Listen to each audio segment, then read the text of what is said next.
The judge decided to send the boys to the state industrial school, where boys were sometimes sent for no other reason than to provide them with food and decent shelter. It was no prison and it was no disgrace. Mr. Radley thought it was. If the judge released Arthur, Mr. Radley would see to it that Arthur gave no further trouble. Knowing that Mr. Radley's word was his bond, the judge was glad to do so. The other boys attended the industrial school and received the best secondary education to be had in the state. One of them eventually worked his way through engineering school at Auburn.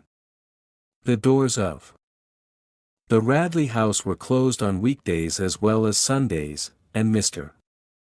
Radley's boy was not seen again for 15 years. But there came a day, barely within Jem's memory, when Boo Radley was heard from and was seen by several people, but not by Jem.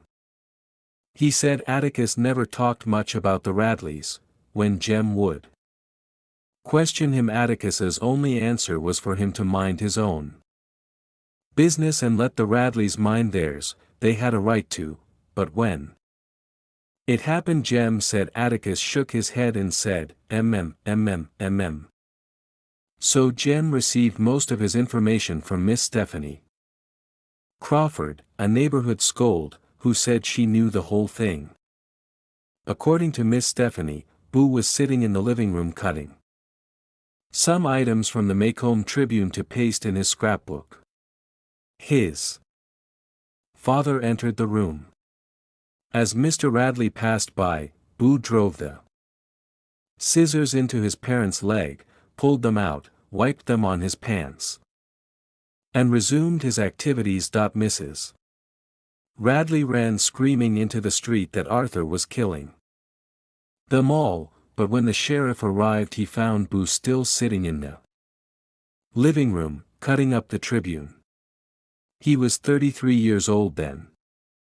Miss Stephanie said old Mr. Radley said no, Radley was going to any asylum, when it was suggested that a season in Tuscaloosa might be helpful to Boo.